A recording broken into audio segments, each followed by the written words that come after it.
In any case, so Danny and John is the first one. I had met Danny, asked him to be in D-Day, and we talked about Jake and Elwood then. John was the one when he got passionate and he went on a trip with you. You guys, they drove across the country. And there really was the idea of making a movie about these guys. The evolution of the Blues Brothers was sort of organic because it came out of the passion of Danny and John performing. Lorne finally let them be on the show. They were an unexpected smash. So we'd already made a development deal. So suddenly Universal looks and says, Dan Aykroyd, John Belushi are now the stars of the hottest TV show in the country, Saturday Night Live, in its second or third year. Third year. John was the star of the biggest movie in the country.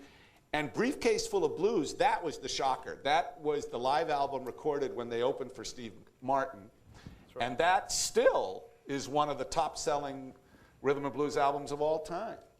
This whole thing ultimately is just that I got to meet James Brown. Ah. That's right. That's right. Let's talk about the people at the agency.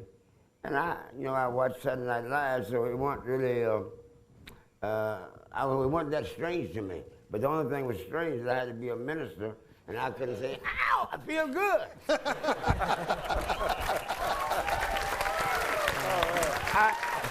Thank you. I found myself not being able to say I feel good, but can you see the light? Oh, man. But it was real dramatic and real close to me, and for some reason I started thinking like the Divinity had come in there and grabbed me, and say, come on and do something else. Because a lot of people were really amazed. And one elder lady said, Mr. Brown, where are you going to preach at Sunday? So, oh my, I'm in trouble. Please release me, Father. I'm on a mission from God. But it was fantastic, and I loved every minute. This fella here, he kept me, kind of pumped up because a lot of times I wanted to throw the sack and I couldn't believe it. He kept saying, I have to do it again? He didn't understand the concept. I saw James Brown perform at the Santa Monica Civic when I was 15 years old in the Tammy Show. Oh, man. And I have gray hair. He looks exactly the same. Can you see the light? Now, on the sequel, we actually recorded many of the numbers live. Then it was a lot more cumbersome with tape and big trucks and stuff. But Mr. Brown sang, we did his tracks, but the choir and Mr. Brown were live, and John Lee Hooker's number was all live on Maxwell Street. But we pre-recorded. John Lee Hooker. We pre-recorded. Do you remember that studio in Chicago, Danny? That Universal Studios? I think it was Chess Records. It was Universal Studio, right on Rush Street. Yeah, I remember that studio myself. Right, had nothing Do you remember? to Do you remember coming in the room? He walks in the room. We're in the studio recording. Well, I think we're doing radio. And he's behind the glass, and he gets to talk back, and he says, "I understand you boys play both country and western."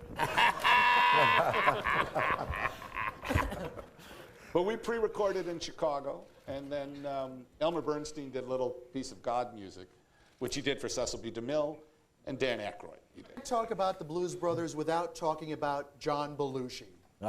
What's everybody's? We're on the home stretch here, but we have to have everybody's favorite John Belushi story. James. I was at the, you got me right on it. What's the name of this disco? It was Studio 54. Studio 54. I was at Studio 54 doing a show, and John was sitting there watching my moves and everything, and he just was spellbound. So when I came off, I said, "What's happening, John?" He said, "I'm just thinking, how are you going to make it through them churches with a move like that?" I said, "Well, John, I'm not going to try to make it through the church." He said, "Well, believe me, in a couple of years from now, people are going to be coming to you from all over." And that came about, like he said, God bless his soul. He could see a lot further than I could, but I tell you, I love him, and I love Dan, I love the whole cast because they were great. Just like my dad, because he said, "Do this, not that. Do this, do this." And I was so glad for you, I'm telling you. Because without you, I would have been to crawl through the hole. Right, right. I made James Brown everything he is today. Yeah. Thank you. Now you can see the light. Dan, how about you? What's your favorite John Belushi story? Well, the night we shot in Harvey, Illinois, it was a night shoot. We were there for several nights, and it was just shortly after lunch, about 2 in the morning, and we were looking for John. Couldn't find him anywhere on the set, trailers, craft service, anywhere, production trailer, nowhere. And I saw a path going through the abandoned parking lot of the